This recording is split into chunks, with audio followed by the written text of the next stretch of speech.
உங்க டாக் வந்து சின்ன வயசுல இருந்து போர்டிங்ல விடாம வளர்த்தீங்கன்னா இதுதான் பிரச்சனை. இது காரணம் நான் கிடையாதுங்க, இவங்களோட பெட் பேரண்ட்ஸ் தான். இவர் வந்து ஒரு கன்னி 1.5 இயர்ஸ் ஓல்ட் டாக். லைஃப்ல ஃபர்ஸ்ட் டைம் இப்பதான் வீட்டு விட்டு வெளியே வந்திருக்காரு. சாருக்கு வந்து வெளியே வரணும் என்னன்னு தெரியாது. அதே மாதிரி மித்த டாக்ஸ் எப்படி பழகணும்னு முதற்கொண்டு அவருக்கு தெரியாது. நம்ம எல்லாரோட லைஃப்லயுமே வந்து எமர்ஜென்சி டைம்ஸ் வரும். அந்த மாதிரி டைம்ல வந்து உங்க டாக வந்து போர்டிங் சென்டர்ல விட்டுட்டு போனீங்கன்னா டாக்ஸ் கம்ஃபர்டபுளா ஃபீல் பண்ணும். அதுக்காக தான் நாங்க சொல்றது மந்த்லி ஒன்ஸ் இல்ல 2 months ஒன்ஸ் வந்து போர்டிங் சென்டர்ல ஒரு நாளாவது போய் ஸ்டே பண்ண வைங்க உங்க டாக. அவங்க அந்த இடத்தோட அடாப்ட் ஆனா மட்டும் தான் உங்க டாக் கம்ஃபர்டபுளா ஃபீல் பண்ணுவாங்க.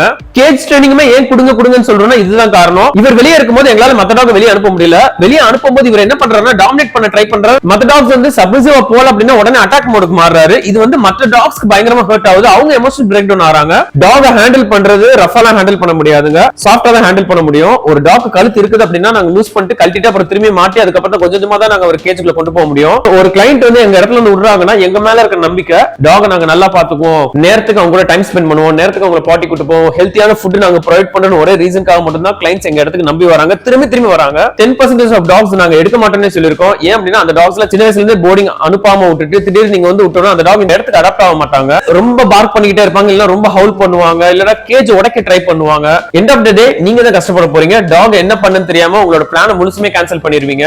இது ரிப்பீட் ஆகும்போது இன்னொரு பிரச்சனை என்ன நடக்கும் அப்படின்னா குடும்பத்துக்குள்ள பிரச்சனை வர ஆரம்பிக்கும். ஃபர்ஸ்ட் டைம் போற டாக்ஸ் கண்டிப்பா கஷ்டப்படுவாங்க. But second time third time வர டாக்ஸ் வந்து பயங்கர கம்ஃபர்டபுளா ஃபீல் பண்ண ஆரம்பிப்பாங்க, ஹாப்பியா ஃபீல் பண்ண ஆரம்பிப்பாங்க.